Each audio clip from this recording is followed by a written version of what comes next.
han salido, digamos, en una situación muy lamentable asistir a este espectáculo. Y ese espectáculo es el embarazo, el proceso del embarazo. Son mujeres que no deben morir porque por el solo hecho de haber estado gestando atraviesan una situación muy lamentable. Y la muerte materna en el Perú se presenta de esa manera. Son mujeres que mueren, que no deberían morir por ser mujeres sanas, en edad reproductiva, en la mejor etapa de su vida, y que mueren porque hay una situación y una cadena de problemas que están expuestas y el desenlace final, la muerte. ¿De qué mueren estas mujeres? Mueren de hemorragia, mueren de trastornos hipertensivos del embarazo y de infecciones. Estas son las causas de la mortalidad materna que van a presentarse en estas mujeres que fallecen. El año 2019, muerte de 302 mujeres peruanas. Aquí le mostramos la curva de la mortalidad materna en el Perú. El año 2002 han acontecido 529 muertes y el año 2016 y 17, 328, 377. La razón de mortalidad materna ha ido disminuyendo en el tiempo de 118 a 66.5, un incremento mínimo para el 2017. Les mostramos estos cuadros de los años pasados para que tengan la idea de cómo ha ido disminuyendo esta razón de mortalidad materna en el Perú. Este siguiente cuadro ya va incrementando un año adicional, el año 2018. De igual manera, las muertes maternas, aquí ya se ve el año 2000. El año 2000 se producen 605 muertes al año. El año 2018, 362. Esta es una situación lamentable para los países porque a pesar de estar disminuyendo la razón de mortalidad materna, aún se mantienen los niveles altos. Son mujeres que no deben morir. Este ya es el cuadro que incrementa hasta el año 2020 y 21. No queremos tocar estos dos últimos años porque son años particulares que comentaremos luego. Pero sin embargo, aquí están las 302 mujeres que fueron un espectáculo y que por el solo hecho de salir gestando fallecieron o haber sido embarazadas fallecieron. Estas también son la curva del número de muertes maternas a través de los años. 2018, 360 muertes, 2019, 302. El 2020, como digo, estos dos números son un tanto sesgados que se comentará posteriormente. ¿De qué mueren esas mujeres? Habíamos dicho de hemorragias, un 45%, de enfermedad hipertensiva del embarazo, 34%, de sepsis, de infecciones, 19%, otras causas, 2%. Los cuadros y las causas y las razones son similares, el año 2017 y el año 2018. El 2018, de igual manera, trastornos hipertensivos del embarazo, un 39%, hemorragias y abortos, que tienen que ver con el tema de hemorragias, más del 40%. Sepsis obstétrica y otras causas, 11%. ¿En qué momento se produce esta muerte materna? El momento es el más inesperado, quizás, el puerperio. Más de la mitad de las muertes maternas se producen en un 66% en el puerperio. Hay tres momentos. El momento del embarazo, durante todo el proceso del embarazo, el momento del parto y el momento del puerperio. Por lo tanto, también el puerperio es una etapa en la cual debemos de vigilar muy de cerca, porque ahí es donde se produce el mayor número de muertes maternas. Nuevamente volvemos a este cuadro, en donde vemos las muertes maternas del año 2000, ahora al 2021. Va disminuyendo el número de muertes, pero lamentablemente el hecho de tener la pandemia, un flagelo para todo el mundo, hace de que estas muertes maternas incrementen, que también de alguna manera esas muertes maternas van a estar muy relacionadas a nivel socioeconómico y al nivel de atención de salud, porque se supone y se espera de que en plena pandemia, ¿no?, debe haber un sistema de salud que protege y da la cobertura en salud reproductiva, a las mujeres en el país, y estas mujeres también, que teóricamente deberían tener una educación sanitaria adecuada para poder tener un método anticonceptivo durante este proceso, pero sin embargo, a pesar de estar en pandemia, hay mujeres gestantes o hay mujeres que salen gestando y que definitivamente, en base a una serie de factores, van a hacer complicaciones y van a morir. Estos datos son de alguna manera sesgados porque la pandemia hace de que haya bloqueado esta situación y la buena evolución que a través del tiempo teníamos en una disminución significativa de la razón de mortalidad materna. Este es un cuadro que también queríamos mostrarle al inicio como antecedente, dado que ha habido una evolución bastante interesante en la atención prenatal o en el control prenatal. Este cuadro indica desde el año de 1986 al año 2009, en donde teníamos 302 muertes maternas, ¿no?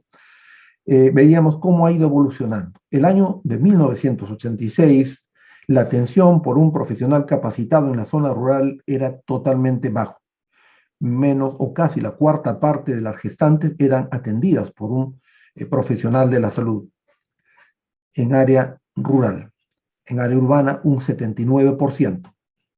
En promedio, la cobertura de la atención o control prenatal para el año 1986 es de 54.6%. Eso indica casi la mitad de las gestantes tenían atención, digamos, prenatal, y probablemente no se tienen datos claros y fidedignos de la mortalidad materna en estos años, pero sin embargo, es muy probable de que hayan sido muy altos, digamos, muy alta razón de mortalidad materna en esos años. El año 2000, año, obviamente, nosotros no debemos comentar temas políticos, todavía de que en el gobierno de este año, quizás lo único positivo, una de las pocas cosas positivas que se hizo ese año, digamos, en el gobierno del presidente Fujimori, se hace una inversión muy grande en salud, nos consta, porque en esa época teníamos cargos de responsabilidad en esos años, y veíamos que una inversión grande en salud, y cómo luego de esa inversión grande en salud aumenta la cobertura y la atención prenatal en, digamos, la población gestante.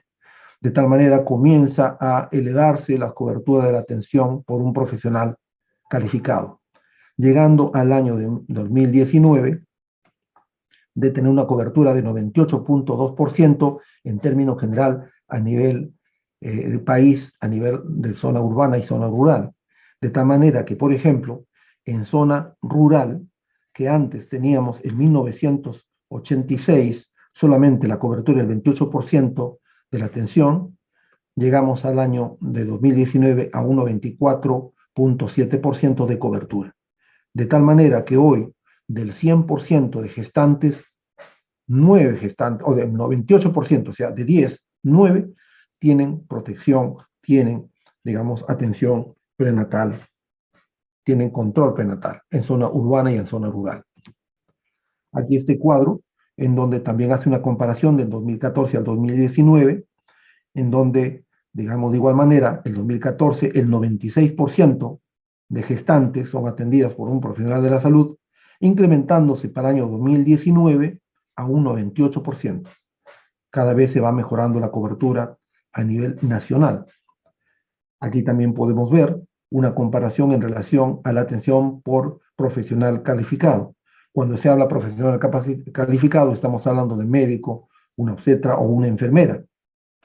El médico, la obstetra y la enfermera. El médico, el año 2014, tiene un 35.8% de participación, el año 2019 un 39.9%. Hay una mayor participación. ¿Y eso a qué se debe? Se debe a que la norma indica, las normas técnicas actuales indican de que toda gestante debe ser evaluada por un médico general en un establecimiento de primer, segundo nivel, tratando de ver, primer nivel estamos hablando en ese caso, tratando de ver de que se involucra cada vez más al médico para tener una visión y una evaluación más integral. Evaluación que no lo puede hacer definitivamente una obstetra o obstetriz, ni menos una enfermera, toda vez de que es una, digamos, paciente, una usuaria con una serie de situaciones y aspectos que debe tener necesariamente una evaluación integral. Aquí vemos la participación de las obstetrices o obstetras el año 2014 un 77.9%, el año 2019 un 80.6%, y vemos de que cuando se incrementa la participación de las obstetrices, ya las enfermeras tienen menor participación. Aún todavía en zonas rurales, las enfermeras hacen un trabajo importante y valioso con el tema de la atención o control prenatal.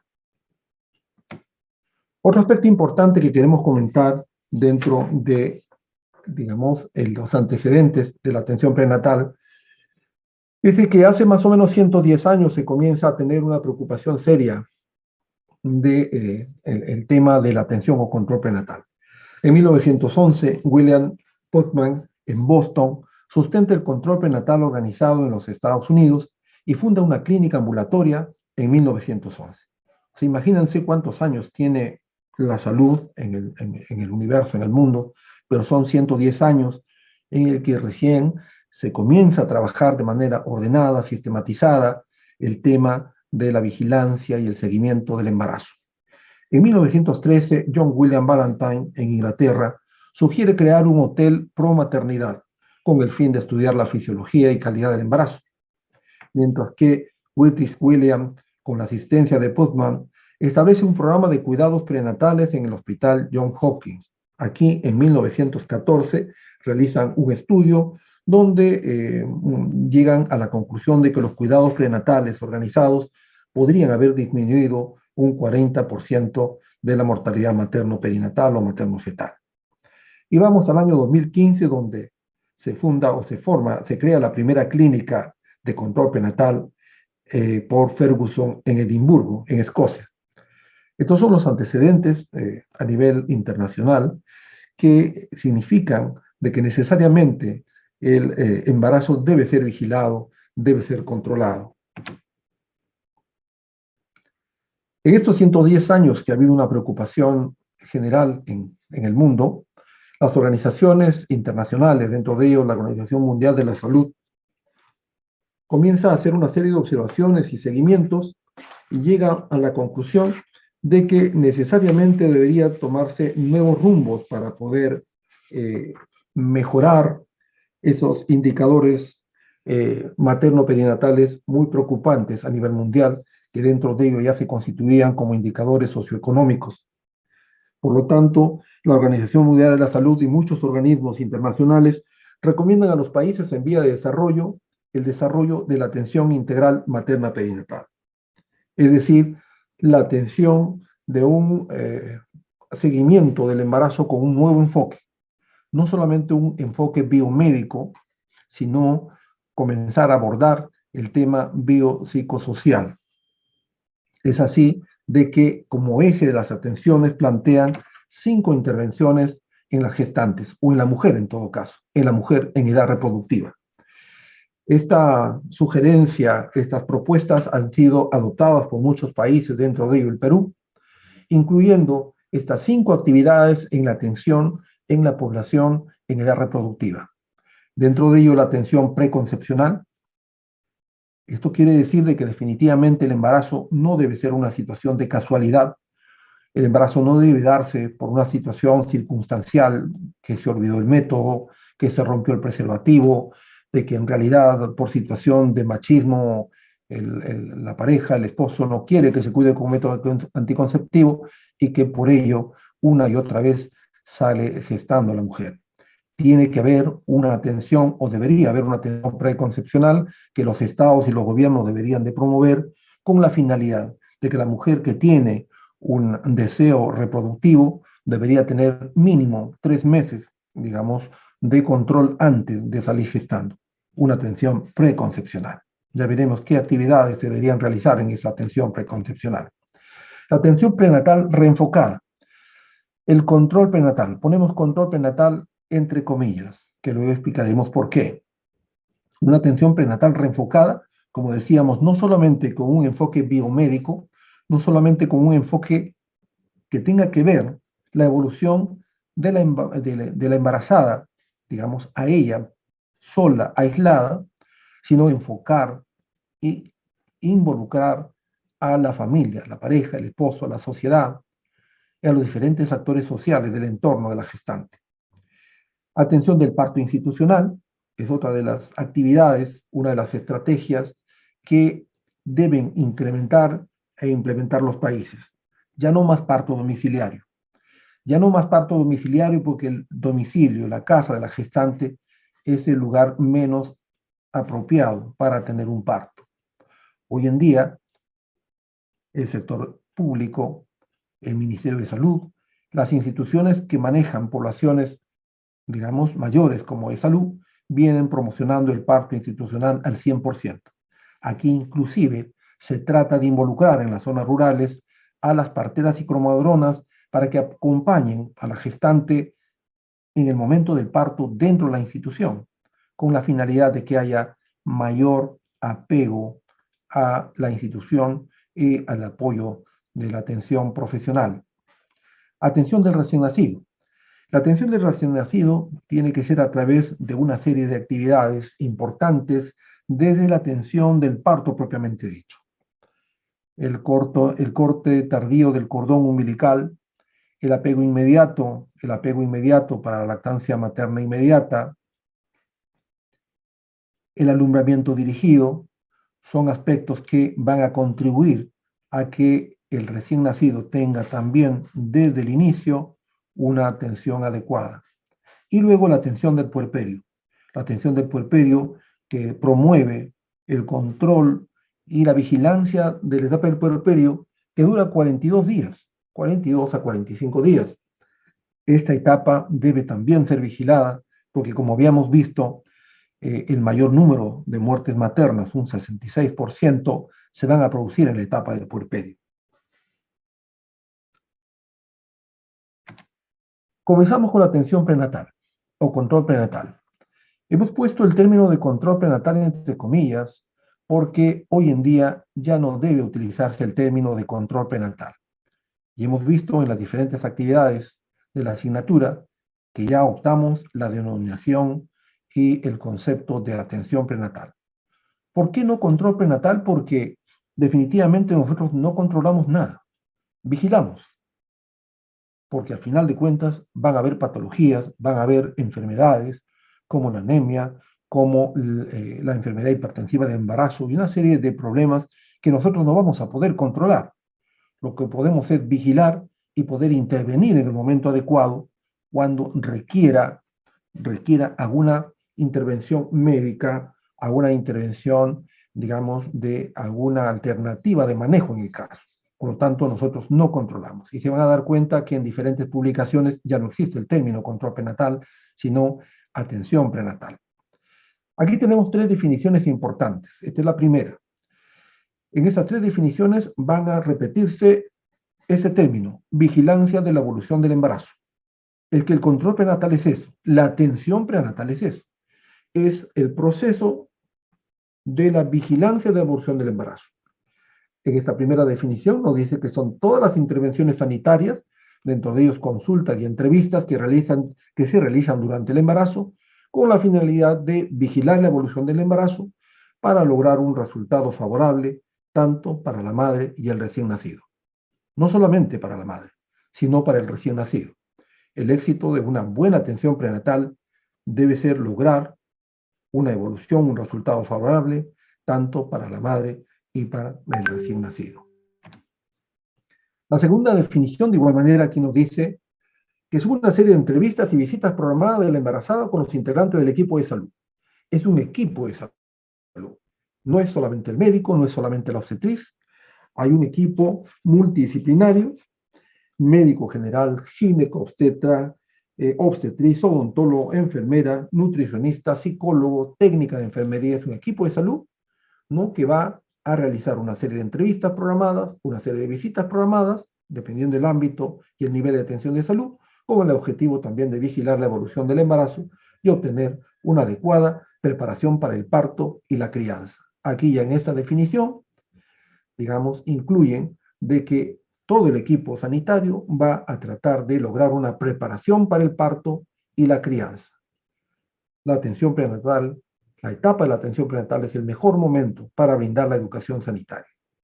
Y esta última definición nos dice que es la vigilancia y evolución integral de la gestante realizada por un profesional de la salud capacitado con la finalidad de lograr el nacimiento de un recién nacido sano y preservar la salud de la madre. ¿Cuál es el objetivo general de la atención prenatal? El objetivo general va a ser lograr un embarazo, un parto, nacimiento y puerperio. Aquí se pone nacimiento también muy separado del parto, entendiéndose que el nacimiento va a estar orientado a las condiciones óptimas del recién nacido. Es lograr un embarazo, parto, nacimiento y puerperio en condiciones óptimas, sin secuelas físicas, psíquicas para la madre y el recién nacido. Objetivo general. Los objetivos específicos van a ser 7 los más importantes.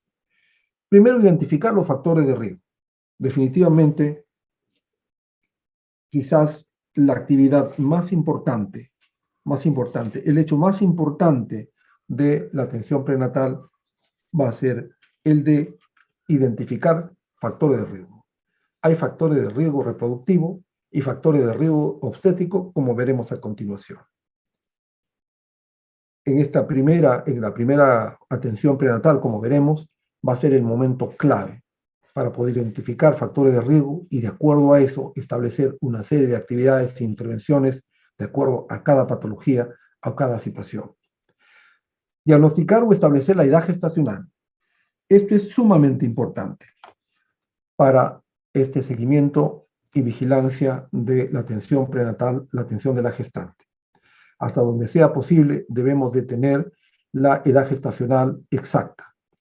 Lo ideal es a través de una fecha de última regla exacta, o en todo caso tener una ayuda diagnóstica que podría ser una ecografía en las primeras semanas del embarazo, principalmente en el primer trimestre, que es la que nos va a ayudar a establecer una edad gestacional adecuada, ideal, porque esto nos va a permitir evaluar una serie de aspectos, la evolución misma de la edad gestacional.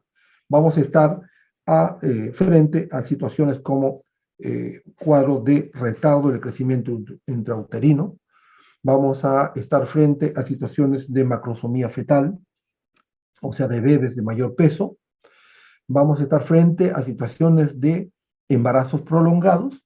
Como sabemos, el embarazo debe durar 40 semanas.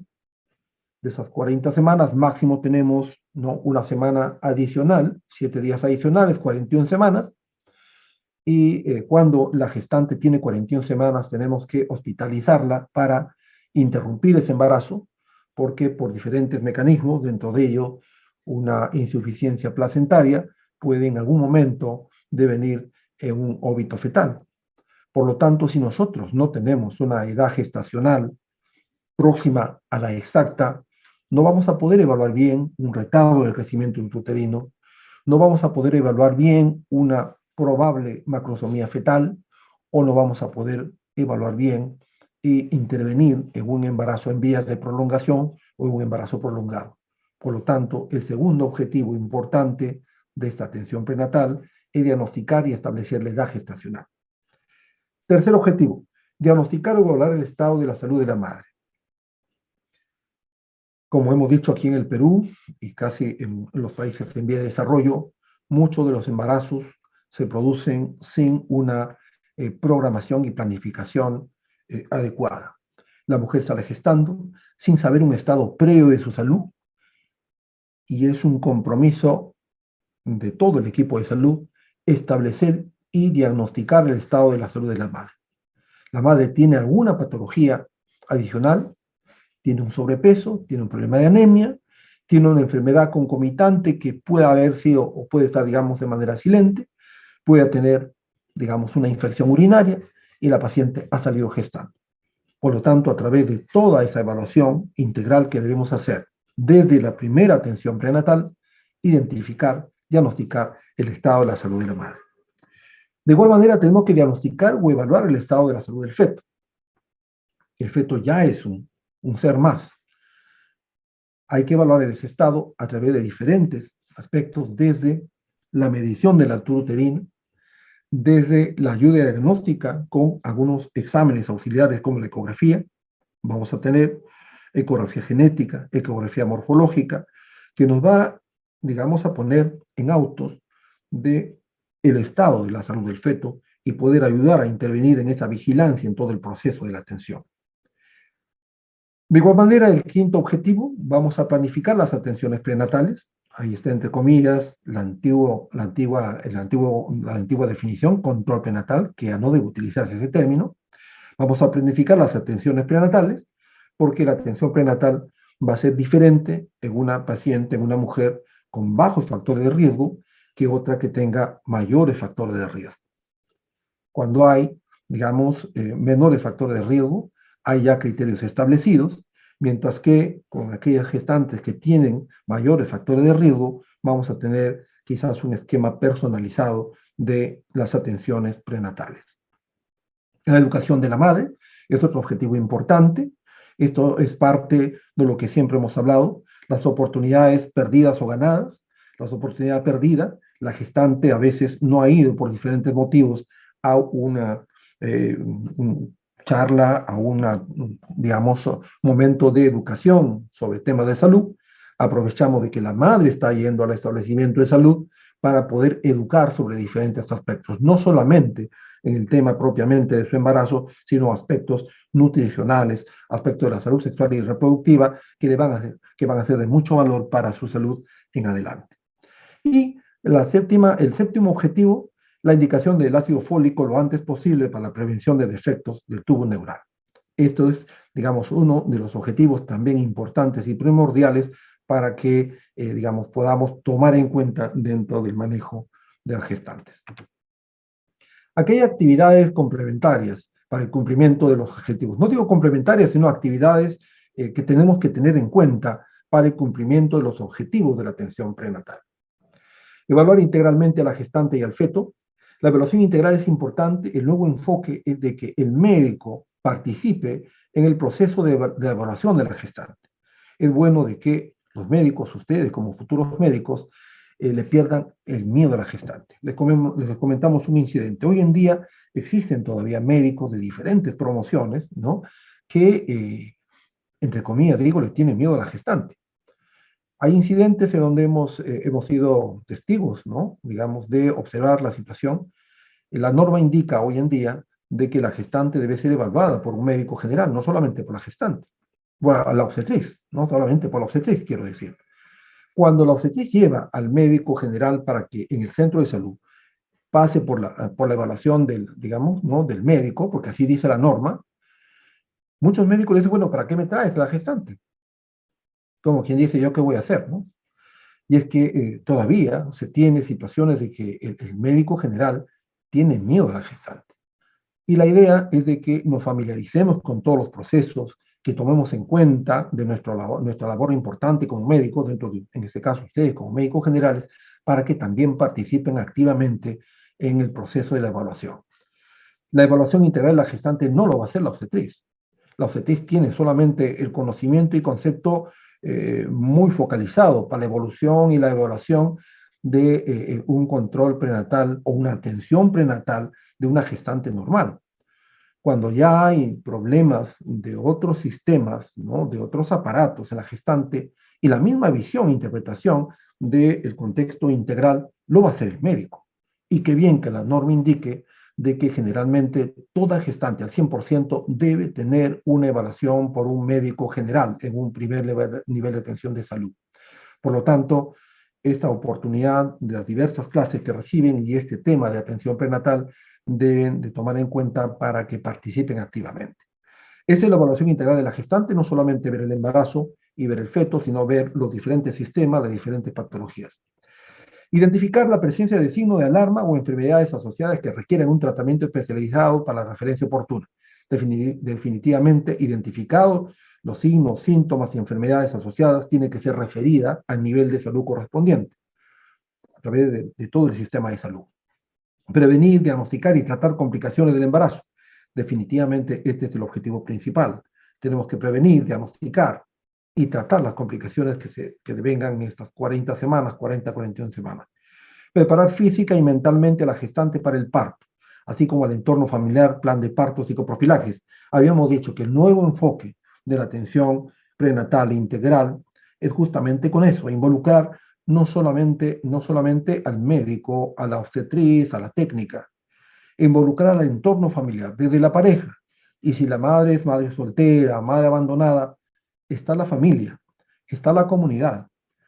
También se desarrolla una actividad que se denomina plan de parto. Son 3 planes de parto, que es parte, digamos, de un enfoque de un plan que al final comentaremos. En el plan de parto se considera una serie de actividades donde involucra a más de una persona. También la psicoprofilaxis, que son actividades importantes que mencionaremos dentro de la presentación del tema. De igual manera, como otra actividad, promover el apoyo familiar y social para el cuidado prenatal, promover la lactancia materna y la crianza del recién nacido. Esto tenemos que seguir promocionando porque la lactancia materna tiene que darse lactancia materna exclusiva hasta los 6 meses, hasta los 2 años, ¿no? Luego hasta los 2 años. Hasta los 6 meses lactancia materna exclusiva y a partir de los 6 meses en adelante puede comenzar con la lactancia, pero la lactancia materna debería de considerarse hasta los 2 años, de acuerdo a la norma y a la sugerencia. De igual manera, prevenir el tétanos neonatal a través, no solamente el tétanos neonatal, hay una serie de enfermedades como la influenza, la hepatitis, difteria, que podemos prevenir con las vacunas que son aplicadas también en la etapa del embarazo.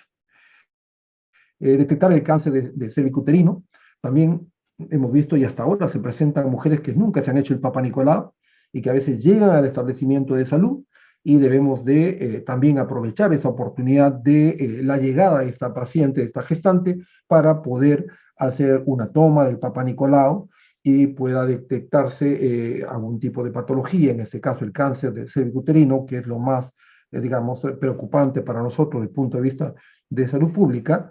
Digamos, esa toma de Papa Nicolau deberíamos hacerlo antes de las 16 semanas, ¿no? O sea, hasta las 15 semanas del embarazo.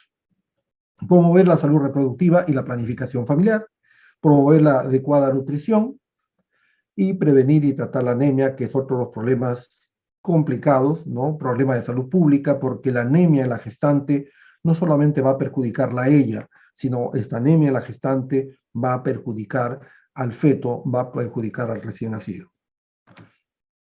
Promover el parto institucional, ya habíamos dicho, nosotros debemos de llegar con ese mensaje a la gestante, ya nunca más parto domiciliario.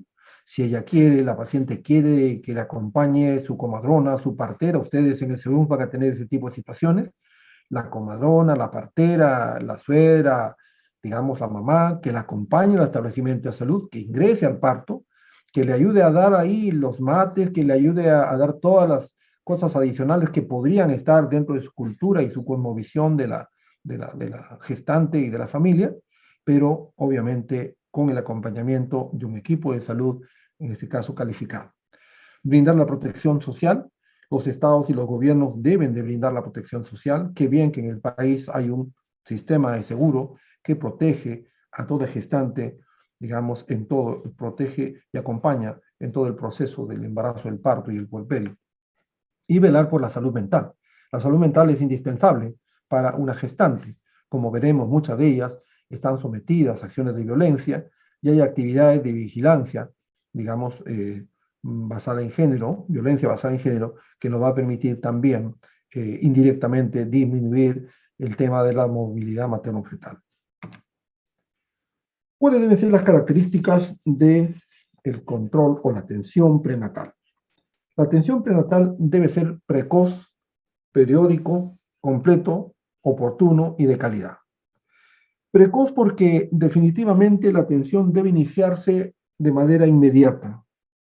Lo ideal, como habíamos dicho, tiene que haber una atención preconcepcional, pero cuando obviamente esta atención, este embarazo se da de manera no planificada, lo ideal es de que en cuanto se entere que hay un retraso menstrual, debería comenzarse una atención prenatal inmediata.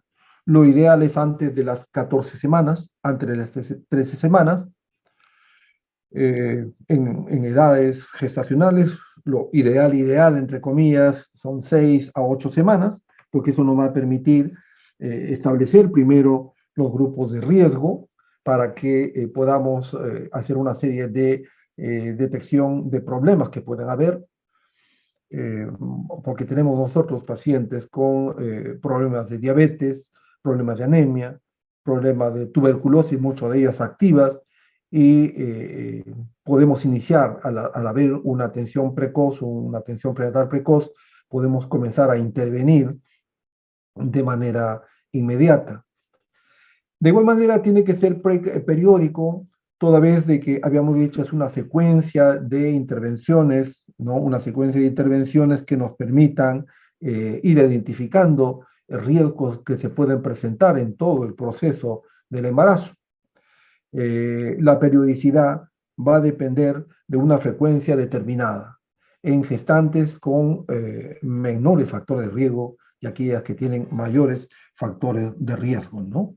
La periodicidad va a ser establecida por diferentes, tomando en cuenta diferentes sugerencias de organismos internacionales, como en este caso la OMS, y cada país va a establecer la periodicidad oficial en el caso de gestantes con bajo riesgo. De igual manera, la atención prenatal debe ser completa o integral. ¿Esto qué quiere decir? Eso quiere decir que tiene que desarrollarse actividades de prevención, promoción, recuperación y rehabilitación. Debe de garantizarse una atención adecuada del parto, de la atención del puerperio y de la atención propiamente dicha. Esto debe de realizarse con toda la serie de intervenciones, ¿no? No solamente la atención profesional de parte de una obstetriz, de un médico general o de un ginecólogo.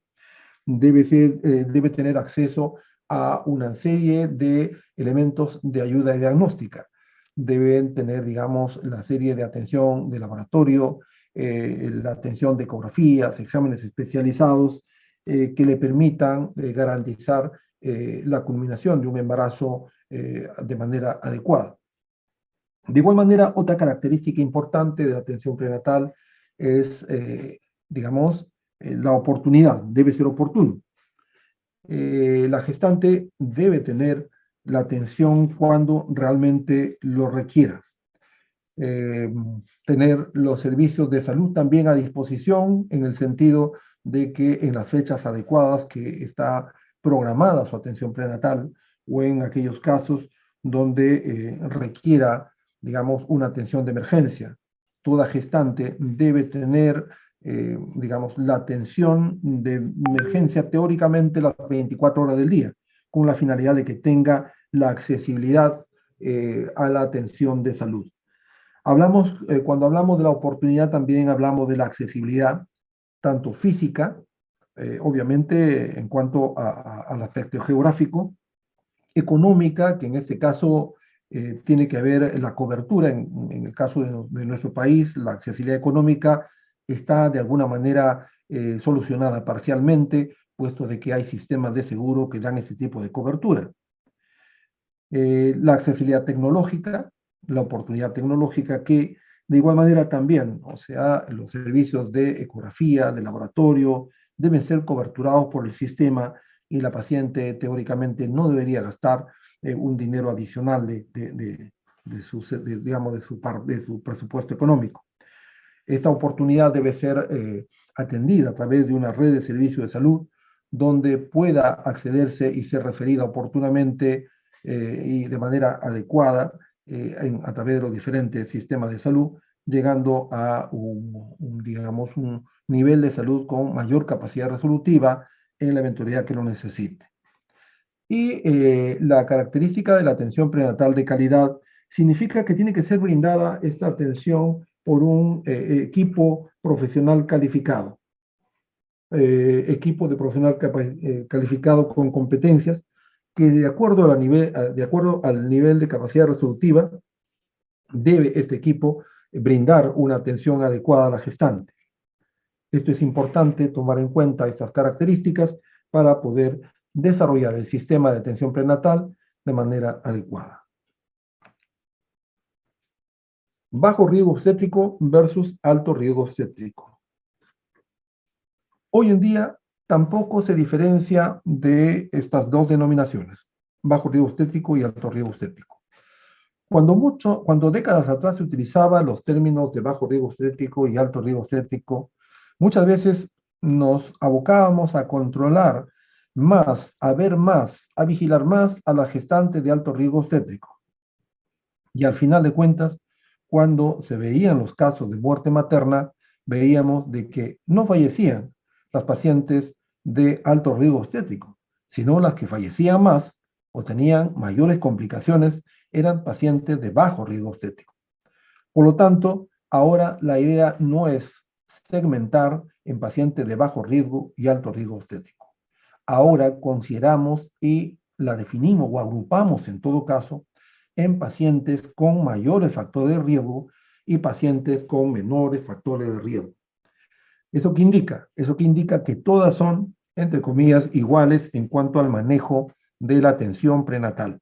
No tenemos por qué disminuir la visión o la concentración de la atención en las pacientes llamadas de bajo riesgo obstétrico.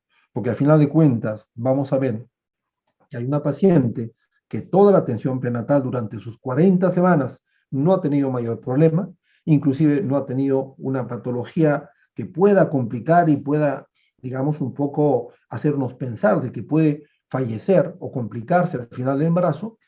Llegamos al parto y en el proceso del parto sucede una situación complicada y ella se muere. O en el proceso del puerperio, la paciente llega al puerperio, pasó toda la atención prenatal, todo el parto aparentemente normal y en el puerperio, como hemos visto, mayor número de muertes maternas, hacen alguna complicación y se muere. Entonces, por lo tanto, hoy en día ya no utilizamos el término de bajo riesgo obstétrico y alto riesgo obstétrico, sino de mayores factores de riesgo. Dentro de ello están el enfoque que tomamos para la atención prenatal, que es el enfoque de riesgo. Esto quiere decir que establecemos un riesgo en base a los antecedentes de la paciente. También establecemos en base a las patologías persistentes o existentes. Estos riesgos se van a ir sumando durante toda la atención prenatal y vamos a establecer dentro de ello un plan de acuerdo, digamos, a cada situación. Probablemente desde el inicio o en el mismo proceso de la atención prenatal y se van a ir tomando medidas correspondientes de acuerdo a cada caso. Aquí tenemos el enfoque de riesgo reproductivo y obstétrico, que tenemos que tener en cuenta cuando controlamos, cuando atendemos una gestante. Porque si no tomamos en cuenta y no pensamos en ello, probablemente no vamos a preguntar o no vamos a buscar. Siempre hemos dicho, quien no sabe lo que busca, no sabe lo que encuentra. Por lo tanto, entonces tenemos que saber qué es lo que buscamos. Aquí tenemos una larga lista de algunas situaciones de salud, algunas patologías, algunas condiciones sanitarias que pueden y se constituyen en factores de riesgo reproductivo y factores de riesgo obstétrico. Desnutrición materna, sobrepeso, obesidad, ¿no? A veces la paciente sale gestando sin conocer que realmente y saber que la obesidad es una enfermedad, una patología que debe ser controlada y sale gestando. Muchas de las gestantes que han muerto con COVID, o sea, justamente habíamos visto que estos dos últimos años, 2020 y 2021, hay un incremento de la muerte materna, justamente porque son madres gestantes que salen gestando con alguna patología, llegan a hacer, digamos, el COVID y con las complicaciones que hay de manera general, con una comorbilidad, como en este caso la obesidad, ¿no? Que llega a una muerte materna. Entonces, como factor de riesgo, la desnutrición materna, el sobrepeso, la obesidad. Pasando a otro tema o a otra situación, digamos la edad entre 15 y 18 años, ¿no? Obviamente, la Organización Mundial de la Salud cataloga como grupo etario, digamos, etapa adolescente, son de los 10 a 19 años, y en esa etapa de la adolescencia no es una edad para salir gestando, definitivamente, ¿no? Y aquí el factor de riesgo de 15 y 18 años, ¿no? De igual manera, mayor de 35 años, y mayor igual de 35 años, porque la edad, digamos, también se constituye como factor de riesgo a partir de los 35 años en adelante. La paridad, cuatro más embarazos o partos, ya se constituye un factor de riesgo, ¿no? Intervalo intergenésico menor de 2 años, ¿no? Hay dos momentos importantes, el intervalo intergenésico corto, el periodo intergenésico corto y el periodo intergenésico largo. El periodo intergenésico corto menor de 2 años, periodo intergenésico largo, mayor de 4 años. Los dos extremos, de alguna manera, en el tema reproductivo, son problemas o factores que hay que tomar en cuenta. El periodo intergenésico corto, definitivamente la paciente muchas veces después de un parto sale con una anemia, no se ha recuperado esa anemia, no se ha recuperado del estado nutricional en el cual ha atravesado este embarazo y sale gestando por la falta de un método anticonceptivo. También factor de riesgo.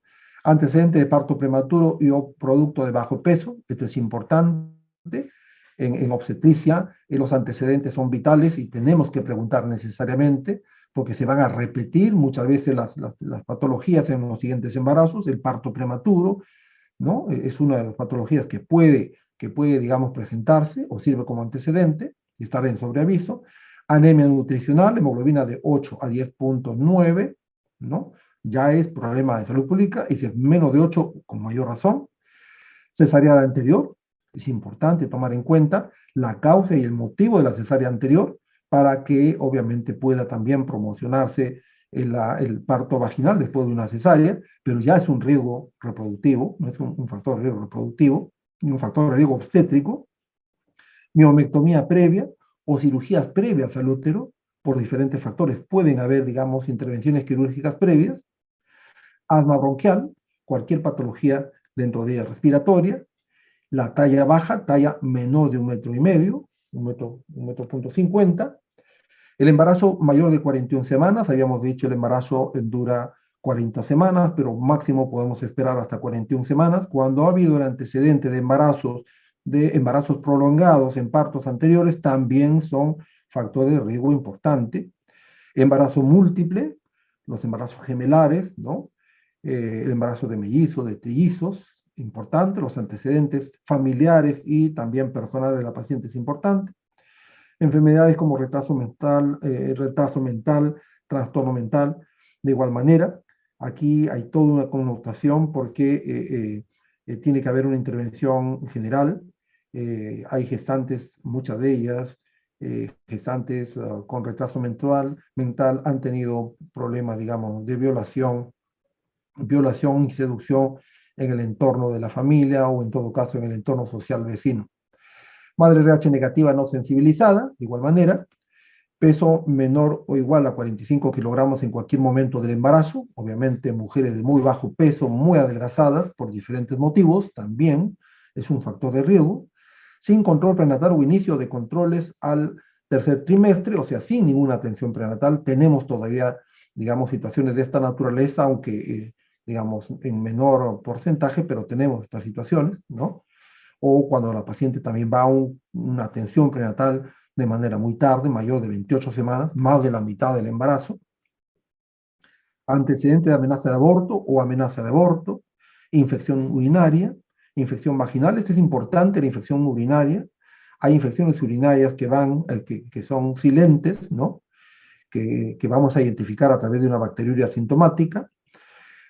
Las infecciones vaginales que también pueden dar una serie de problemas, la sífilis no controlada, cualquier infección de transmisión sexual, enfermedades convulsivas, pobreza extrema, maltrato doméstico, embarazo no deseado, también son factores de riesgo obstétrico. La displasia o una patología de cáncer, o displasia o cáncer in situ del cuello uterino.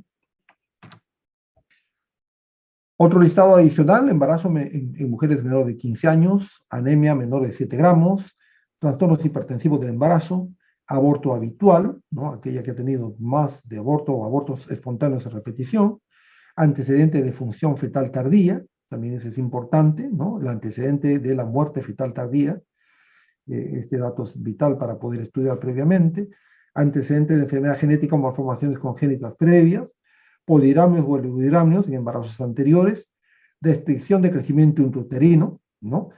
Antes restricción, ahora antes era retardo de crecimiento uterino, utilizaban ese término, ahora ya no se utiliza el término retardo de crecimiento intrauterino, porque no se retarda nada, se restringe y esos problemas que se presentan en esa restricción se mantienen a través del tiempo.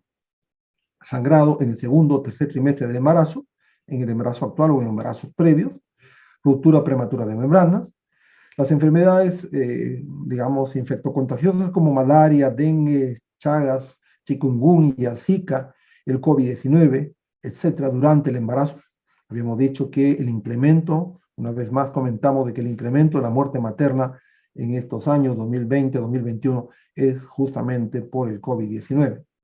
Embarazos múltiples, 2, 3 o más, embarazo con VIH y SIDA. Muchas veces hay gestantes que salen, o mujeres que salen gestando sin saber que tienen VIH y SIDA y que la atención prenatal en el momento adecuado permite hacer las intervenciones adecuadas para lograr un producto sano.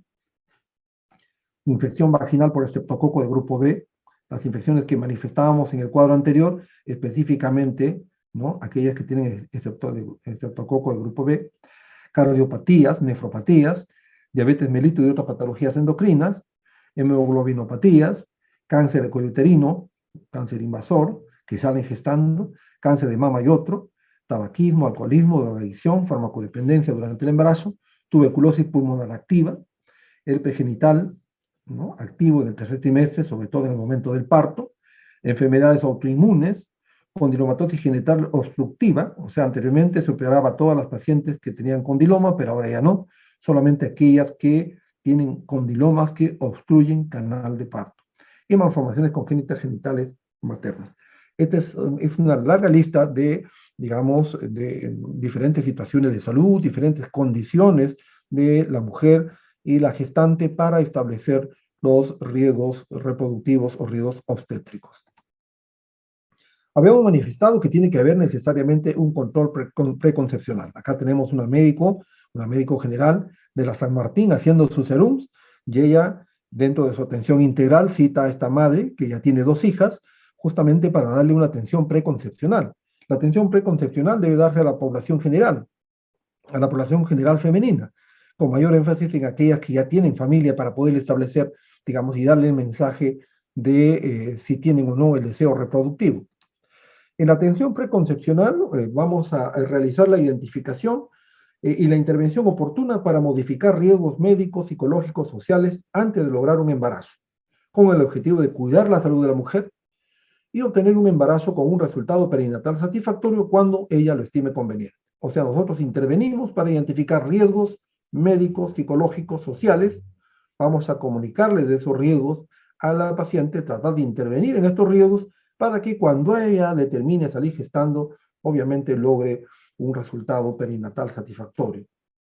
¿Qué debemos hacer en este control preconcepcional o también denominado control antenatal? Debemos hacer una historia familiar donde identifiquemos una serie de aspectos, dentro de ellos una historia genética, evaluar el estado nutricional, debemos indicar y promocionar la ingesta de ácido fólico, ¿no?, para, digamos, prevenir efectos del tubo neural, el sistema nervioso. Debemos identificar factores ambientales, exposición ocupacional y a elementos teratogénicos. De igual manera, debemos identificar hábitos, prácticas y estados de salud no satisfactorios, ¿no? Pacientes o mujeres que fuman, consumen alcohol y drogas. Tenemos hoy en día en una sociedad muy complicada, ¿no?, que el tabaquismo, el alcohol y droga de diferente tipo van a ser, digamos, usadas por diferentes grupos, ¿no?, dentro de ellos la población joven. Establecer con anticipación a qué riesgos puede conllevar, digamos, estos hábitos en la eventualidad de salir gestando, el uso de medicamentos, qué tipo de medicamentos se utiliza, ¿no?, y qué complicaciones pueden haber ante una situación de embarazo, el estado inmunológico de cada paciente, también considerar los estados mentales, ¿no?, el estado general, la depresión, la violencia familiar. Debemos también claramente entregar el mensaje o dar el mensaje del intervalo entre gestaciones. Lo ideal es, en la eventualidad de que quieran tener digamos, un estado, completar la familia, porque a veces idealmente puede haber planificado una familia con 2 hijos o 3 hijos, dependiendo cada, digamos, situación, indicarle de que el intervalo entre gestaciones, lo ideal es después de los 2 años, ¿no? 3 a 4 años, quizás lo aceptable, la eventualidad que tengan planificado, ¿no?, previo control y evaluación previa. Conducta de riesgo de infección y de transmisión sexual, es igualito, digamos, indicar.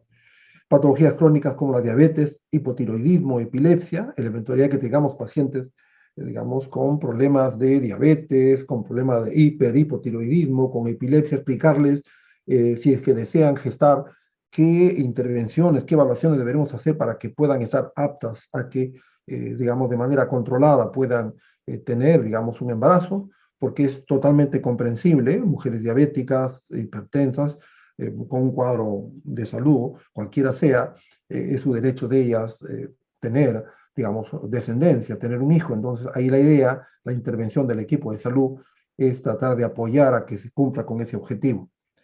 Pacientes con patologías crónicas, ¿no? Abortos o malformaciones del tubo neural previos, esto es importante para que se haga un estudio previo, un estudio citogenético, para que en este caso se pueda dar la intervención adecuada, digamos, en el caso de las malformaciones con tubo neural previo, se dé una intervención con el ácido fólico. Las recomendaciones preconcepcionales: una mujer sana debe tomar el ácido fólico 400 microgramos por día, ¿no? Lo ideal es 3 meses antes digamos, de intentarla, digamos, ¿no? El embarazo. Debe tener sus vacunas previas, todo el esquema de vacunación para una mujer en edad reproductiva, rubiola, varicela, hepatitis, ¿no? El resto de vacunas que están ahora en la vacuna contra el COVID. De igual manera, también en las recomendaciones preconcepcionales tiene que darse, digamos, alguna consejería en relación al aspecto de la salud sexual y reproductiva, en relación al tema de la fertilidad, en tema de planificación familiar, para que determine ella y, digamos, tome la decisión en qué momento pueda planificar su embarazo o el próximo embarazo. Si determina, también manifestar lo siguiente: si determina tener el próximo embarazo, solicitar los exámenes previos, ¿no? Para hacer la evaluación integral. Y los controles deben comenzar tan pronto como el embarazo sea sospechado, idealmente antes de las 10 semanas, ¿no? O sea, mandar ese mensaje o dar en la atención preconcepcional de que si ella ya ha tomado la determinación de salir gestando y viene la situación de la menorrea, que de inmediato se controle, idealmente antes de las 10 semanas, idealmente 6 a 8 semanas. Y ya estamos ya en la atención prenatal. Tenemos ahí una madre feliz tomándose una ecografía. En relación a la periodicidad de la atención prenatal, habíamos dicho que la frecuencia discutida va a depender de la institución y país, ¿no? El tiempo y el contenido de las atenciones va a variar en los dos grupos de gestantes. En gestantes con menores factores de riesgo y gestantes con mayores factores de riesgo. En las gestantes con menores factores de riesgo, estas atenciones van a estar normadas, ¿no?, en base a normas técnicas que en los países lo norma, digamos, el sector salud, en base a recomendaciones de la Organización Mundial de la Salud. Mientras que en embarazos o gestantes con mayores factores de riesgo va a ser determinado de acuerdo a la necesidad y riesgo de cada mujer y su feto. Habíamos dicho que también de las características de la atención prenatal, una de las características es la atención, digamos, oportuna. Es por eso que aquí se recuerda que una mujer embarazada debe tener el acceso a una consulta de emergencia las 24 horas del día. Eso está en base a la característica de la oportunidad.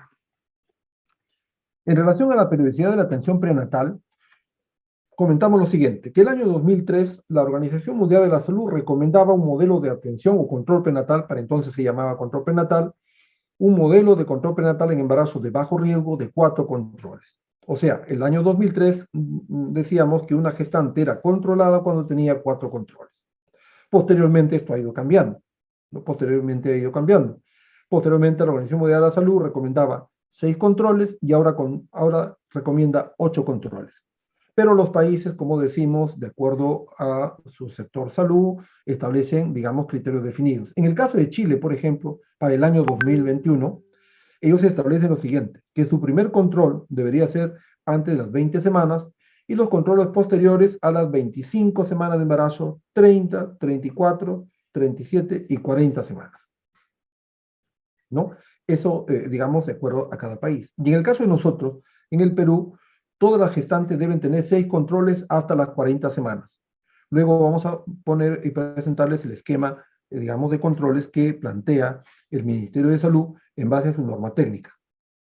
Como hemos dicho, hoy en día la Organización Mundial de la Salud recomienda 8 controles o 8 consultas en el embarazo de bajo riesgo. El primer control en el primer trimestre, en el segundo, 2 controles en el segundo trimestre y 5 controles prenatales en el tercer trimestre. En este caso, en el tercer trimestre ya está definido los controles a qué semanas deberían de realizarse, a las 30, 34, 36, 38 y 40 semanas. Vale comentar 2 términos importantes. La denominación de gestante controlada. ¿Cuándo se denomina gestante controlada? Gestante controlada va a ser aquella gestante que ha cumplido su sexta atención prenatal. Su sexta atención prenatal. Y gestante reenfocada, justamente decíamos con toda esa atención integral de la gestante, con toda una participación activa de todo el equipo, digamos, y todos los actores sociales, tanto sanitarios como comunitarios, ¿no? Ahí aparece el término gestante reenfocada. La gestante reenfocada va a ser aquella gestante que ha recibido su sexta atención prenatal y ha recibido un paquete básico de atención a la gestante. Al final de la presentación vamos a poner cuáles son, digamos, o qué actividades son ese paquete básico de la atención a la gestante. Aquí hay otra recomendación en relación a la atención de un embarazo no complicado o en un embarazo, digamos, con bajos factores de riesgo. Cada 4 semanas durante las primeras 28 semanas, ¿no? Un control cada 4 semanas durante las primeras 28 semanas. Cada 2 a 3 semanas entre las 28 semanas a las 36 semanas de embarazo y semanalmente después de las 36 semanas hasta el parto. Esta es otra recomendación que generalmente se observa en la bibliografía, pero que es bueno que se tome en cuenta. Acá hay otro término importante, gestante atendida. La gestante atendida va a ser la gestante que recibe la primera atención prenatal en el embarazo actual. Gestante atendida, también es otro término que tienen que tomar en cuenta. Y aquí va, digamos, la secuencia de las atenciones prenatales que indica la norma técnica 105 del Ministerio de Salud, que es válido para todos los sectores, salud, para salud, para sanidades, ¿no? Y cuando se les pregunte en algún examen, probablemente en diferentes momentos, los conceptos que tenemos que tener en cuenta lo siguiente, ¿no? La gestante controlada, 6 controles, y cuando se le hable del número y momento de atención, es bueno que se tenga en cuenta estos parámetros, ¿no? La primera atención prenatal debe ser antes de las 14 semanas, la segunda atención de las 14 a 21 semanas, la tercera atención prenatal de las 22 a 24, la cuarta atención prenatal de 25 a 32, la quinta atención de 33 a 36, la sexta atención de 37 a 40 semanas.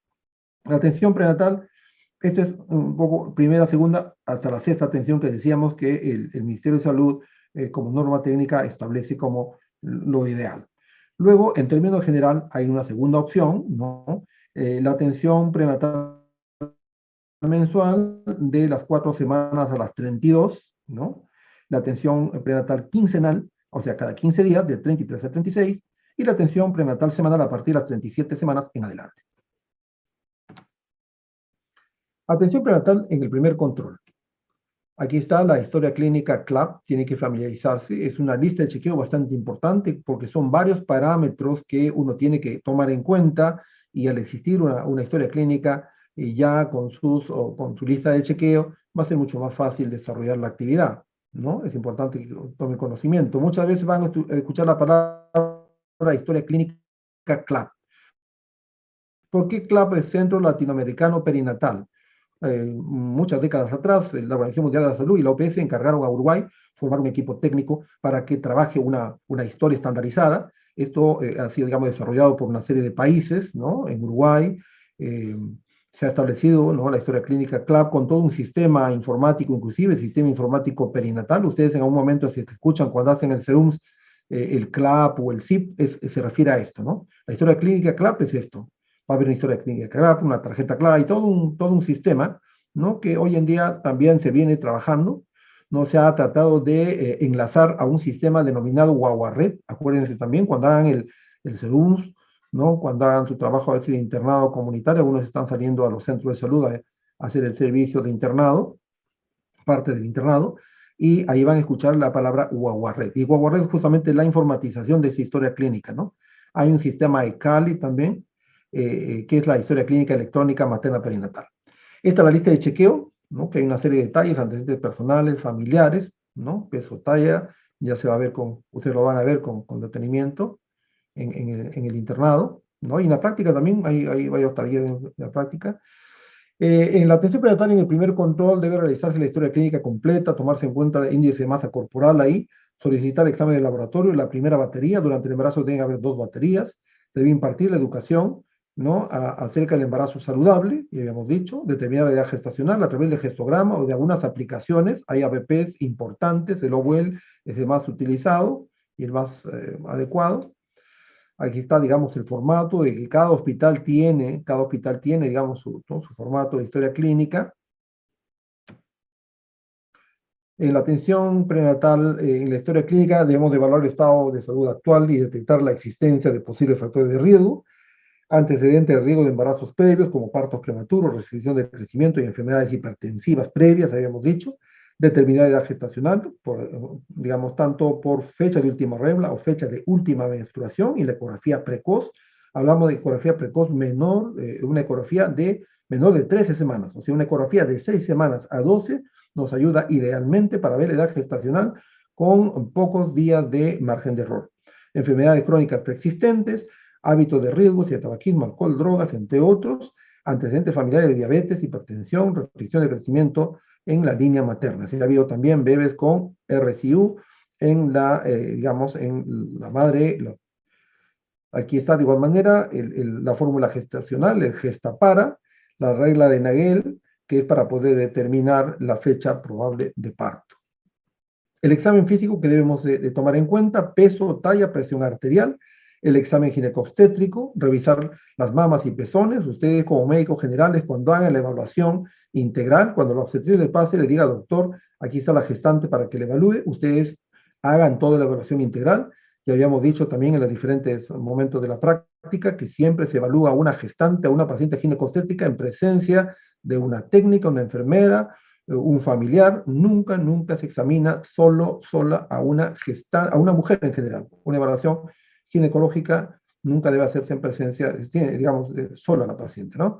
Hay que evaluar pezones, ¿no? Para poder ver las características de los pezones y determinar alguna patología, un problema que podamos encontrar o ir preparando para la lactancia. Realizar el Papa Nicolau, ya hemos dicho, antes de las 16 semanas, o sea, hasta las 15, si este no está vigente. O sea, si se ha hecho en corto tiempo la paciente, tiene el resultado de Papa Nicolau, no hay necesidad, solamente consignar en la historia.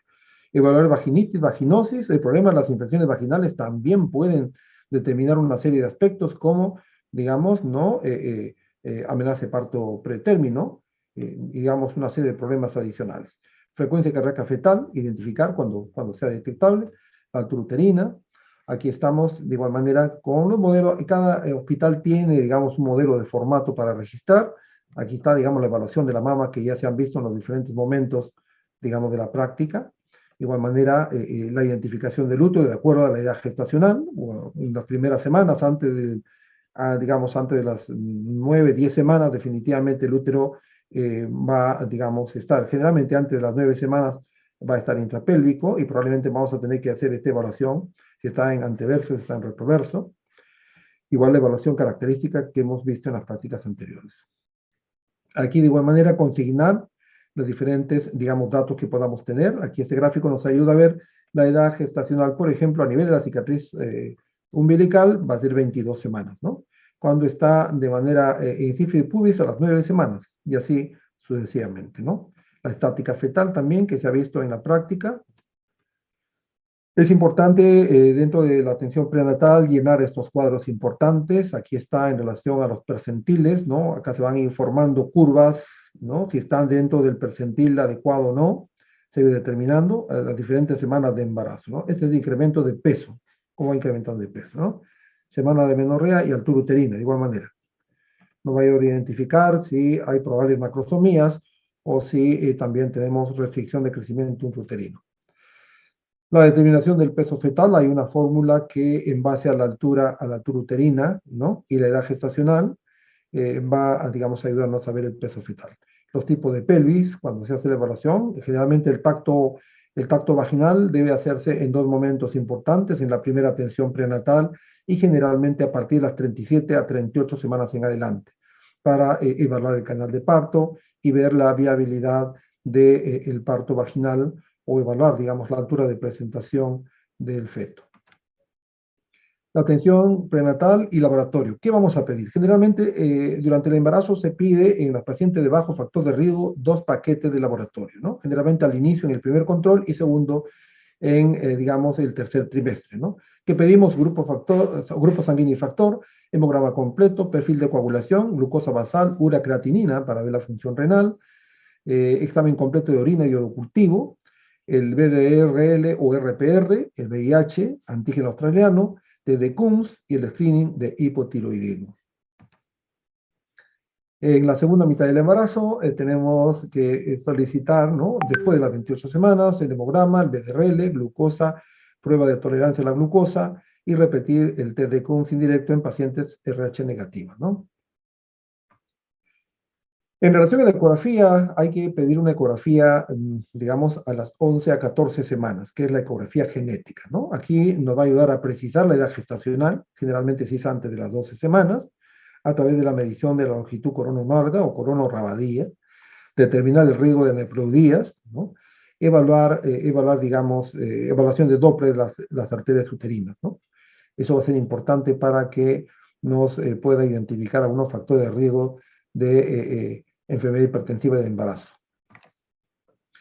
De igual manera, se tiene en cuenta y hay que solicitar la ecografía morfológica, que debe ser pedida o solicitada de 20 a 24 semanas. El momento ideal son 22 semanas, cada 22 semanas debería ser ideal. La evaluación morfológica y malformaciones fetales, ahí puede, en base a diferentes evidencias, identificarse las malformaciones fetales. Longitud de cervix es importante porque a través de ello podemos ver de manera predictiva si puede haber o hay una amenaza de parto pretérmino, ¿no? Una longitud de cervix corta, digamos, puede indicarnos de que está propensa la paciente a hacer una amenaza de parto pretérmino. Evaluación de Doppler igualito de las arterias uterinas, que, como hemos dicho, nos puede identificar y ayudar a, digamos, encontrar riesgo de preeclampsia y de restricción de crecimiento fetal. De igual manera, luego se llega a la impresión diagnóstica, ¿no? Y al plan de trabajo y al tratamiento. Eso es importante, la impresión diagnóstica en base a la propedéutica, se ha ido propedéutica obstétrica, ustedes han determinado que lo ideal es utilizar la nomenclatura y definición exacta del diagnóstico, siempre utilizar, digamos, la definición completa, decíamos nosotros en diferentes momentos. ¿Qué quiere decir esto? En el caso de una gestante, de una primera gestación, denominar primigesta, segundigesta, tercigesta, ¿no? A partir de más de tres ya es multigesta, ¿no? Y cuando llega a más de 6 embarazos, ¿no? Más de 6 embarazos va a ser pues gran multípara, ¿no? Gran multigesta. Entonces puede ser primigesta de 30 semanas, 40 semanas, ¿no? De embarazo por fecha última regla y tanto por ecografía, ¿no? Igual segundigesta, tercigesta, porque eso es importante. Cuando uno pone el diagnóstico completo, uno va a tener la idea inclusive de frente a qué paciente estamos, ¿no? Y luego ir agregando los diferentes diagnósticos de acuerdo al riesgo reproductivo que presente la paciente o riesgo obstétrico. Atenciones prenatales o controles subsiguientes, este es importante de igual manera porque quizás la primera es la fundamental, ahí vamos a ayudar a identificar los principales factores de riesgo, pero no por ello en los siguientes controles debemos de perder la mirada de la presentación, muchos de ellos, ¿no? Puede una paciente comenzar con una glucosa aparentemente normal y que en el proceso del embarazo puede, digamos, presentar ya una alteración de la glicemia y comenzar a diagnosticar una diabetes en el embarazo, ¿no? Es por eso que no podemos perder de vista una serie de aspectos de vigilancia, ¿no? Aquí tenemos que buscar en los controles subsiguientes, ¿no? En los siguientes controles, buscar signos de bienestar fetal, preguntar a la paciente los diferentes aspectos, dentro de ellos movimientos fetales, ¿no? Buscar signos y síntomas de preeclampsia, o sea, las enfermedades más comunes, más frecuentes, en este caso la preeclampsia, que también es causa de muerte materna, Todo está orientado a identificar problemas que nos van a conllevar a una morbilidad o mortalidad materna, ¿no? En este caso, la preeclampsia, los signos, en este caso, cefalea, tinnitus, ¿no? Escotomas, presión arterial 140, ¿no? Sobre 90 o más de esa presión. Síntomas de infección urinaria, si hay disuria, poliaciduria, tenesmo. También debemos recordar que hay un cuadro denominada, digamos, bacteriuria asintomática. La paciente está asintomática y, digamos, a través del examen de orina nos vamos a llevar a identificar este cuadro. Signo de amenaza de parto prematuro, si hay contracciones, si hay pérdida de líquidos, fluidos por la vagina. Signo de colestasis intrahepática del embarazo, ¿no? A veces el prurito palmar, a predominio nocturno, eso es importante. Debemos familiarizarnos en los controles subsiguientes de estos cuadros, ¿no? En la tarjeta de control prenatal que hemos visto, en la tarjeta CLAP o en la historia CLAP, en la parte posterior de la hoja hay, digamos, esta lista, es una lista general con fechas diferentes para ser llenadas en cada control prenatal. En cada control prenatal hay que ver qué edad gestacional tiene, qué peso tiene la madre, temperatura, presión, pulso, altura uterina. Aquí está, en este caso, la estática fetal, situación, presentación, posición, de acuerdo a la edad gestacional, obviamente, la frecuencia cardíaca fetal, movimientos fetales, si hay proteinuria o no, en base a la identificación que se hace por las tiras reactivas, si hay edema o no, cuántas cruces del edema, el reflejo osteotendinoso, examen del pezón, si el pezón está formado o no formado, qué le estamos administrando, ¿no? Hierro, ácido fólico, si indicamos calcio, si indicamos ácido fólico solamente, la orientación que se le da, la ecografía, si trae ecografía, el perfil físico cuando se solicite, ¿no? Entonces es importante que se familiarice. Atención de vacunas a la gestante, de igual manera hay vacunas que tiene que recibir la gestante, la influenza, antitetánica, difteria, tosferina y hepatitis, ¿no? Otro aspecto importante, hay que, digamos, identificar cuadros de depresión en el embarazo, ¿no? Y una evaluación para ser manejado por el equipo multidisciplinario, ¿no? Por psicología, por psiquiatría. Hay una escala de depresión de Edimburgo que es importante que también ustedes puedan conocer y revisarlo. En relación al consejo nutricional, es importante y fundamental la dieta, el aspecto nutricional de la gestante. Tiene que tener una dieta balanceada y variada, usar el índice de masa corporal para calcular la ganancia de peso apropiada. Embarazadas obesas, la alimentación saludable y actividad física tiene que necesariamente darse.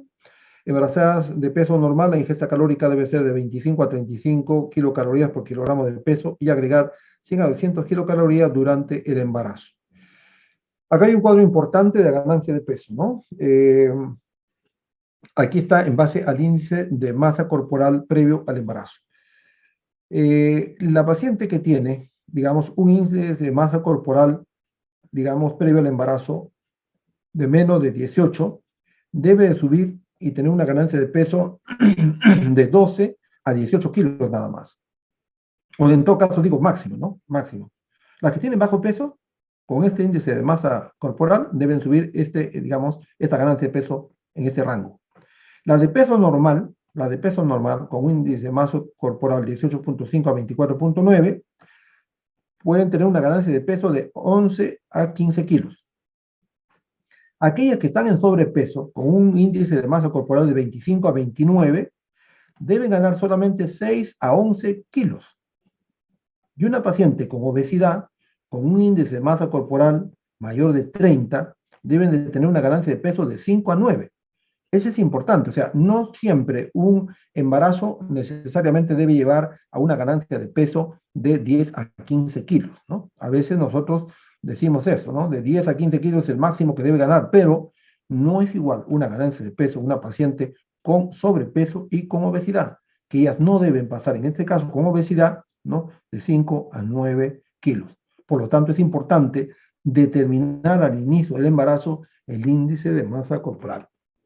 Bien, aquí tenemos también algunas recomendaciones digamos, del aspecto nutricional en gestantes con embarazo general, embarazo gemelar, con un índice de masa corporal normal, se recomienda 40 a 45 kilocalorías, ¿no? El suplemento de hierro, ácido fólico, calcio, magnesio, zinc, el consumo de pescado, que es importante, evitar consumir leches no pasteurizadas, ¿no? Por las complicaciones digestivas que pueden haber. El hierro es el único nutriente cuyas necesidades no son cubiertas con una dieta normal. Es importante que hay que dar dieta adicional. El requerimiento, digamos, no son de 30 miligramos por día. Antecedente de embarazo previo con defecto del tubo neural, porque pueden haber, ¿no? Digamos, gestantes con antecedentes que han tenido hijos con embarazo, con problema de tubo neural, dar, digamos, unos 400 microgramos por día de ácido fólico, ¿no? La cafeína, de igual manera, lo ideal es restringir el café. El exceso ha sido asociado con aumento de la tasa de abortos, ¿no? Tiene que también darse la psicoprofilaxis, ¿no? Con temas a tratar. La psicoprofilaxis tiene que dar, digamos, la educación sanitaria, comportamiento saludable, cuidado dental, mantener ejercicios, evitar exposición a químicos peligrosos, mínimo uso de saunas y tinas calientes, verificar y acompañar el tema de violencia intrafamiliar, uso correcto del cinturón de seguridad cuando viaja, cese al tabaquismo y evitar consumo de alcohol. En paciente con cesárea previa hay que darle el chance de parto vaginal, ¿no? Previo. Informar los beneficios de la lactancia materna, los ejercicios aeróbicos durante el embarazo, evitar deportes de contacto, ¿no? La actividad sexual puede darse sin ningún problema mientras no haya síntomas de amenaza de aborto, o siempre, digamos, si haya amenaza de parto prematuro o sangrado en algún momento del embarazo. El trabajo, de igual manera, digamos, el trabajo tiene que ser, que no implique un trabajo físico considerable, tiene que haber, digamos, unas pausas, la pausa activa importante en, digamos, en la gestante, ¿no? Viaje, de igual manera, se tiene que limitar hasta donde sea posible. En la primera mitad del embarazo no aumenta el riesgo, pero a partir del tercer trimestre sí. De igual manera, los viajes en avión, en cabina presurizada son seguros, ¿no? Vuelos internacionales hasta las 32 semanas debe sugerirse, y los vuelos nacionales hasta las 36 semanas máximo, hasta donde sea posible evitar riesgos, digamos, ¿no? de los viajes. Bueno, en la parte final ya de la presentación, queremos comentar en relación a la atención prenatal reenfocada. Esta es la definición de la atención prenatal reenfocada. Dice que es la vigilancia y evaluación integral de la gestante y el feto, idealmente antes de las 14 semanas de gestación, para brindar un paquete básico de intervenciones que permita la detección oportuna, identificar factores de riesgo, para dar la educación del autocuidado y para promover la participación de la familia, ¿no? Así como para el manejo adecuado de las complicaciones con un enfoque de género, interculturalidad en el marco de los derechos humanos. Estas son las actividades, ¿no?, que debe realizarse: la atención prenatal reenfocada, paquete básico de atención a la gestante. Cuando le dicen qué cosa es una gestante reenfocada, la gestante reenfocada es aquella que ha recibido 6 atenciones prenatales y todo este paquete de atención que debería de darse durante todo el embarazo, durante las 40 semanas. ¿Qué son? Son 2 baterías completas de laboratorio. Aquí está grupo y factor, hemograma, examen de orina, glucosa, urea, RPR, VIH, antígeno, hepatitis, proteinuria. Atención a inmunizaciones, las vacunas que hemos mencionado, la toma de Papa Nicolau, el IVA, la inspección visual de ácido acético en aquellos lugares donde se pueda realizar antes de las, hemos dicho, 15, antes de las 16 semanas, o sea, hasta las 15 semanas. Examen de mamas, 2 atenciones odontológicas. ¿Por qué? Porque los focos dentales pueden también ser motivo de infección en la gestante. Ecografías obstétricas, mínimo, ¿no? 2 mínimas, en el primer trimestre, en el tercer trimestre. Administración de micronutrientes, ya habíamos dicho. Test no estresante o test de bienestar fetal, o NST y CST, ya van ustedes también a revisar en diferentes momentos de la asignatura. Consejería en salud sexual y reproductiva, planificación familiar, lactancia materna, 6 sesiones de psicoprofilaxis, 6 sesiones de estimulación prenatal, eso es importante, atención nutricional, evaluación nutricional, ya sea por el personal de nutrición o el profesional que haga sus veces. El plan de parto, existe un término que es plan de parto, son instrumentos que permiten, digamos, establecer una serie de coordinaciones familiares, comunales, institucionales, para poder atender adecuadamente en, digamos, el inicio del trabajo de parto ante una emergencia obstétrica, ¿no? Cuando hagan el SERUMS, ustedes y quienes vayan a la zona rural, muy bien trabajan ahí las obstetras, las enfermeras, principalmente las obstetras, en elaborar el plan de parto, ¿no? En donde ahí, digamos, se coloca qué, digamos, en qué establecimiento de salud quiere dar su parto, cuál va a ser la, digamos, forma de la atención del parto, quién lo va a acompañar, quiénes lo van a trasladar. Y eso es bueno porque a veces se establecen redes sociales comunales. Si, por ejemplo, a las 2 de la mañana se presenta el trabajo de parto, ahí el gobernador, digamos, las diferentes autoridades van a apoyar a esta familia, a esta persona, ¿no? Todo con un enfoque integral. Tamizaje de la violencia basada en género, el famoso BBG, violencia basada en género. La violencia es un tema también complicado, un tema social que tiene que ver mucho con, digamos, la mortalidad materna. La mortalidad materna, ¿no? Se ve que pacientes que han sido sometidas de alguna manera o que han muerto, ¿no? Que han muerto a causa de, digamos, unas complicaciones sociales también, digamos, por causa de estar gestando, ¿no? Han tenido que ver mucho con la violencia. La visita domiciliaria de igual manera es otra de las actividades que tiene que tener una gestante reenfocada, el tamizaje, ¿no? Generalmente en los establecimientos de salud grandes esto lo maneja el laboratorio, pero en establecimientos de salud determinados, ¿no? En el consultorio la obstetriz le hace a través de tiras reactivas, ¿no? Los tamizajes de bacteriuria asintomática, digamos, de glucosa, de VIH, de proteínas, ¿no? De hemoglobina, que es importante que también se sepa. Esta es la tarjeta de control prenatal, ¿no? Tiene que irse familiarizando, es de colores obviamente. Ahí están los datos que tienen que colocar, los gráficos que también se debe de llenar, ¿no? Bien, de esta manera, si hacemos un buen control prenatal, tenemos una mamá feliz y un bebé sano, ¿no? Porque hemos querido, digamos, comentar al inicio, digamos, el tema de la mortalidad materna como introducción, porque si bien es cierto, hoy en día los indicadores nos informan de que hay una buena cobertura de atención prenatal por profesional calificado, en este caso un médico, una obstetra y una enfermera, cerca del 28% tanto en zona rural como en zona urbana, pero siguen muriendo, digamos, madres de manera preocupante. Sin tomar en cuenta estos 2 últimos años, que definitivamente la pandemia nos ha sacado de todos los cuadros y definitivamente ha alterado los datos estadísticos de todos los países del mundo.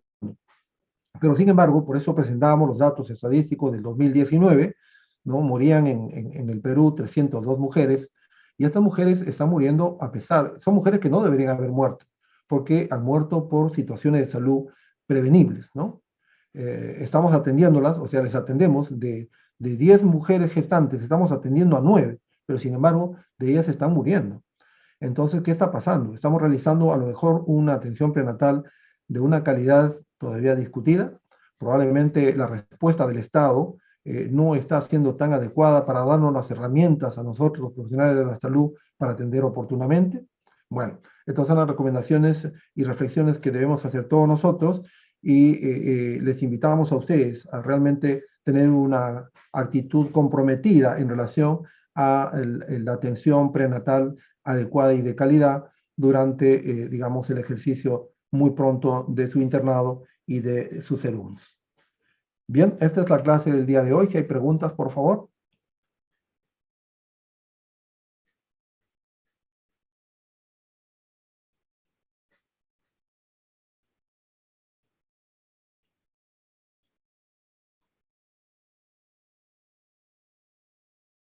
Doctor, me parece que no hay preguntas. Perfecto. Muy bien. Gracias entonces. Esta presentación vamos a presentar igual, vamos a mandar a la delegada, porque la presentación anterior hemos tratado de mejorar algunos cuadros y vamos a hacerle llegar para que, digamos, lo comparta con la promoción. Gracias. Listo, doctor, gracias. Hasta Gracias, luego. doctor. Buen día. Gracias, doctor. Gracias, doctor. Hasta luego. Gracias, doctor. Gracias, doctor.